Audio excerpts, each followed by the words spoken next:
Our newest everyday Canadian hero, keeper of the black rod, wielder of the mighty mace, Kevin Vickers, has been acknowledged in a big way by being appointed ambassador to Ireland. Now, there were wee, petty, terse rumblings that he might not be a good fit. Not to worry. Kevin Vickers is, by all accounts in the Irish press, the absolutely most perpendicular top branch over the steeple ambassador Ireland has ever seen. First photographic reports from the land of St. Patrick, the Shamrock and the Harp indicate that Mr. Vickers has, if this is possible, a surplus, an overflow, a superabundance of the right stuff. Take note, the necktie-wearing tower on the left of this picture is the outrageously vertical Mr. Vickers, all 6'5" RCMP inches of him. And to the right, look down, look way down, is the first installment of the Irish Republic's president, the quite sublimely abbreviate Mr. Michael D. Higgins. Now, Mr. Michael D. Higgins, Ireland's president, is himself a man of quite exceptional brevity.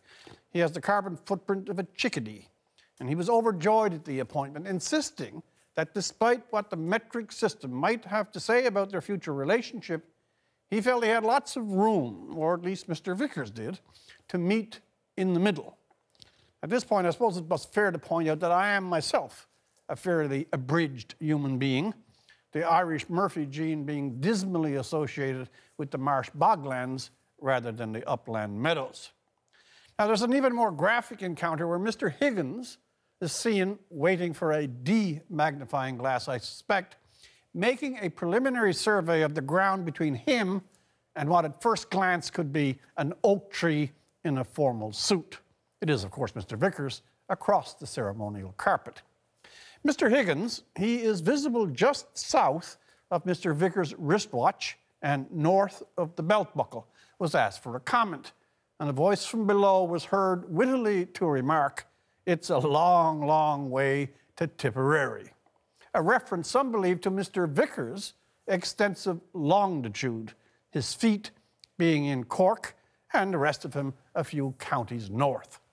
Now, thanks to Mr. Vickers, our hero, the relationship to the country of Burke, Swift and Yeats is in a rare stratosphere. The land of saints and scholars has received a hero, and, if I can say this, both sides stand taller for that. For The National, I'm Rex Murphy.